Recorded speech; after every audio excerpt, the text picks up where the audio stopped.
নমস্কার বন্ধুরা, কেমন আছো তোমরা সবাই? আশা করছি সবাই ভালো আছো, সুস্থ আছো, আর আমরাও ভালো আছি। আমার আরও একটা নতুন ব্লগে তোমাদের সবাইকে স্বাগত জানাচ্ছি। তোমরা দেখছো Sangeeta kitchen with happy family. তো আজকে হচ্ছে শিক্ষক দিবস। তো শিক্ষক দিবসে সমস্ত শিক্ষকদের প্রণাম জানাই। প্রত্যেকটা বাচ্চার কাছে তার প্রথম শিক্ষক হচ্ছে মা, কিন্তু সেই মাকে কয়েক বছর ধরেও হারিয়ে ফেলেছি। তো যাই হোক, এখানে বাচ্চাদেরকে দেখতেই পাচ্ছ, স্যারেদের জন্য আয়োজন করছে, যেহেতু আজকে শিক্ষক দিবস। খুব সুন্দরভাবে কিন্তু বাচ্চারা এখানে সাজিয়েছে, দেখতেই পাচ্ছ। তো তারপর আমি বাড়িতে চলে এসেছি। এখানেই বাচ্চারা কিন্তু স্যারেদের জন্য গিফটও রেখেছে এবং এখানে কিছু টিফিনও রেখেছে। প্রতি বছর কিন্তু ওরা স্যারেদের জন্য এইভাবেই ভালোভাবে আয়োজন করে, কেক নিয়ে আসে, কেকও কাটে, সঙ্গে এখানে কেকও রাখা আছে। আর ওইদিকে তোমাদের দাদাভাই অফিস থেকে একটু তাড়াতাড়িও চলে এলো, যেহেতু আজকে শিক্ষক দিবস। তো এখানেই দেখতে পাচ্ছ একটা ক্লাসের প্রথমে কিন্তু কেক কাটা চলছে। তো ওরা কিন্তু সিম্পলভাবে এই বছর করেছে। যাই হোক, যেরকম পেরেছে ওরা করেছে। ওরা যে শিক্ষক দিবস পালন করছে ওটাই সব থেকে বড় কথা। তো যাই হোক, এখানে স্যারেরা কেক কেটে সবাইকে একটু করে দিয়েও দিচ্ছে। আর এখানে কোচিংয়ে একেবারে 1 থেকে এইচএস পর্যন্ত পড়ানো হয়। তো বাচ্চারা তো সেভাবে আয়োজন করতে পারে না, তো তার জন্য 10, 11, 12 তো এইসব স্টুডেন্টরাই কিন্তু এইভাবে আয়োজন করে থাকে। তো বেশ ভালোই লাগে। প্রতি বছর কিন্তু এই দিনটা বেশ আনন্দও করে ওরা, যেরকম সরস্বতী পুজোয় আনন্দ করে এই দিনটাতেও আনন্দ করে।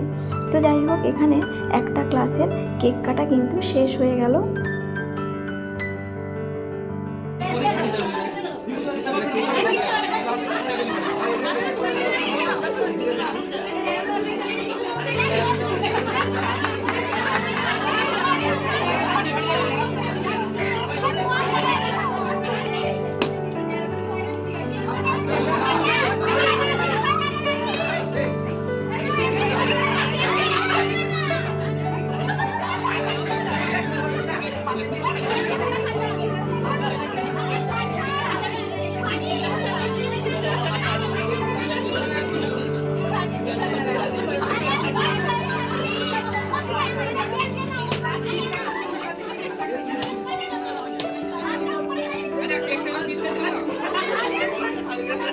তো এখানে দেখতে পাচ্ছ হ্যাপি টিচার্স ডে টাঙানো হয়েছে, বেশ সুন্দর লাগছে।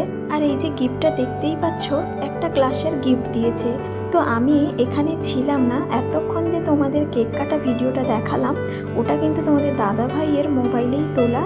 তো সেটা তোমাদের সঙ্গে শেয়ার করলাম। তো আমি একটু বাড়িতেই ছিলাম। তো যাই হোক, ওর ফোন থেকে নিয়ে তোমাদের সঙ্গে শেয়ার করলাম।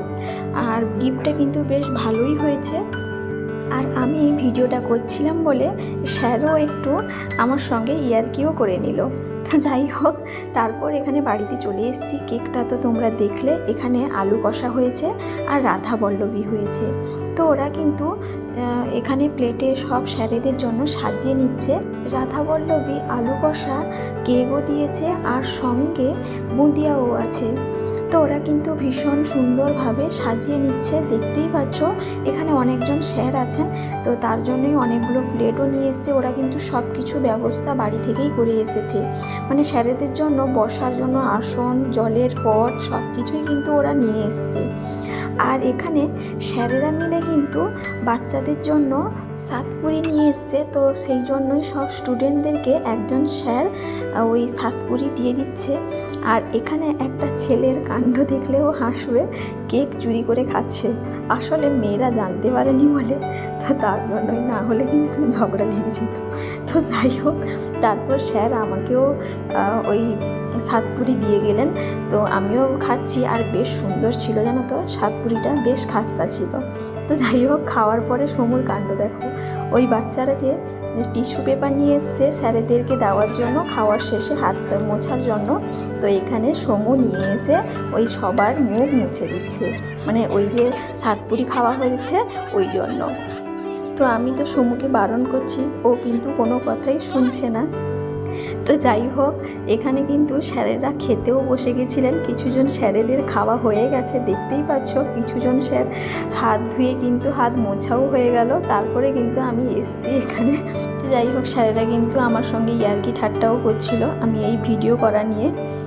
তো যাই হোক, এখানে স্টুডেন্টরা কিন্তু ভীষণ সুন্দরভাবেও সাজিয়েছে। দেখতেই পাচ্ছ বেলুনগুলো বেশ ভালোই লাগছে। ওরা কিন্তু পুরো কোচিংটাকে বেলুন দিয়ে ভীষণ সুন্দরভাবে সাজিয়েছে। আর এখানে কিন্তু কেক কাটা হচ্ছিল, দেখতেই পাচ্ছ। আর ওখানে বোর্ডের উপর হ্যাপি টিচার্স ডেও লিখেছে, বেশ সুন্দর লাগছে। তো বাচ্চারা কিন্তু প্লেটে এত সাজিয়েছে, তো স্যারেরা কিন্তু খেতেই পাচ্ছে না। তো তোমাদের দাদাভাই বললো খেতে পাচ্ছি না, তুমি একটু নাও। তো আমি বললাম আমি ডিউটি থেকে এসে এইমাত্র ভাত খেয়েছি, আমারও খিদে নেই, তো তবুও একটু টেস্ট করার জন্য বসে পড়েছিলাম। আর আলুটা দেখতেই পাচ্ছ ভীষণ সুন্দরভাবে সেদ্ধ হয়েছে, বেশ ভালোই লাগছিল। যা বলবে একটু লবণ হলে বেশ ভালোই হতো। আর রাধাবল্লভীটাও বেশ ভালোই হয়েছে।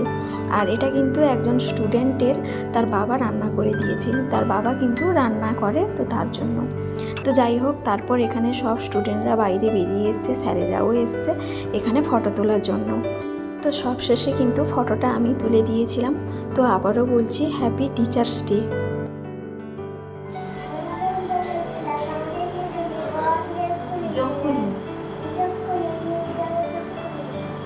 তো এখানে দেখতেই পাচ্ছ সমু কিন্তু পড়তে বসছে। একজন দিদিমণি আনা হয়েছে ওকে পড়ানোর জন্য। তো প্রথমেই বলি বিদ্যারম্ভে বৃহস্পতি। তো আজকে যেহেতু বৃহস্পতিবার ছিল, তো তার জন্যই কিন্তু ওর পড়াশোনাটা বৃহস্পতিবারেই আরম্ভ করা হলো। তো আজকেই কিন্তু দিদিমণি প্রথম এলেন। তো ওকে যেহেতু স্কুলে পাঠানো হবে কয়েক মাসের পরে, তো অঙ্গনবাড়িতে তো নিয়ে যাওয়ার মতো আমাদের সময় নেই, তো তার জন্যই এই ব্যবস্থা।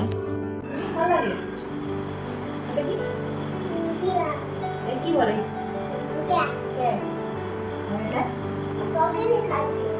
কোথায় তো ক্যাট ডগি তো এখানে বিয়ার বিয়ার ডগি নেই এখানে।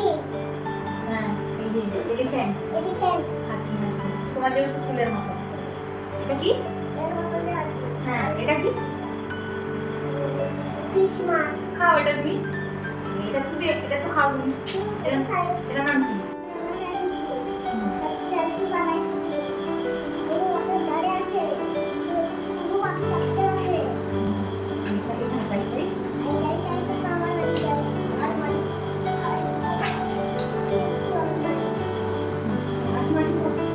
তো সমু তো প্রথমে পড়তে বসতে চাইছিল না। তো তার বাবা আর আমি প্রায় 30 থেকে 45 মিনিট ধরে অনেক কিছু বুঝিয়ে কথাবার্তা বলে দিদিমণির কাছে বসিয়েছি। এই যে কিছুক্ষণ পড়ার পরেই তার অবস্থাটা দেখতেই পাচ্ছ, সব জায়গাগুলো ও একটু উঁচু করবে। তো যাই হোক, সমুকে বুঝিয়ে বুঝিয়ে কিন্তু তার বাবা আর আমি একেবারেই পাগল হয়ে যাচ্ছি। মানে কোনো মতেই ঠিকঠাক করে পড়তে বসতেই চাইছে না। একটুখানি পড়ছে, এদিক সেদিক পালিয়ে যাচ্ছে, এটা করছে সেটা করছে। তো যাই হোক, তারপর তোমাদের দাদাভাই বললো একটু লিকার চা করো। তো তার জন্য একটু লিকার চা বানাচ্ছি, আর আমার জন্য বানাচ্ছি দুধ চা।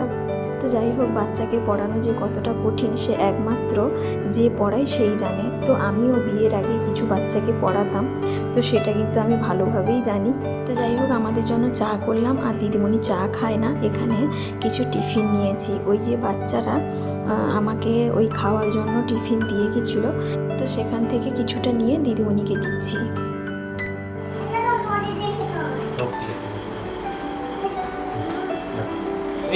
এই বইটা প্রথমে করবে না এই বইটা প্রথমে নিবে? এই বইটা প্রথমে না বইটা প্রথমে?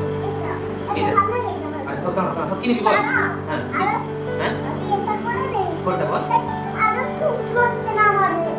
কিছু লাগবে?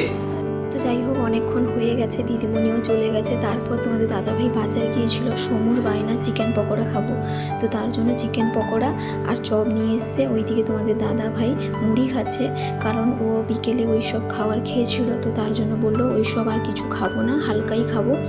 তো যাই হোক, খাওয়া দাওয়ার শেষে প্রতিদিনের মতো রাত্রিবেলায়ও বাসনগুলো মেজে রেখে দিচ্ছি।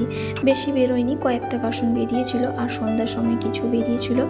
তো যাই হোক বন্ধুরা, আজকের আমার এই ব্লগটা কেমন লাগলো অবশ্যই কমেন্ট করে জানাবে। যদি কোথাও ভালো লেগে থাকে একটা লাইক দিতে ভুলো না। আর যারা এখনও সাবস্ক্রাইব করোনি প্লিজ একটা সাবস্ক্রাইব করার অনুরোধ রইল। আর যারা অলরেডি সাবস্ক্রাইব করে দিয়েছো তাদেরকে অসংখ্য অসংখ্য ধন্যবাদ। যাই হোক, বাসনগুলো মেজে ধুয়ে রেখে দিলাম, সব কিছু কাজ কমপ্লিট। তো বন্ধুরা, ব্লগটা এখানেই শেষ করছি। সবাই ভালো থাকবে, সুস্থ থাকবে, আবারও দেখা হবে।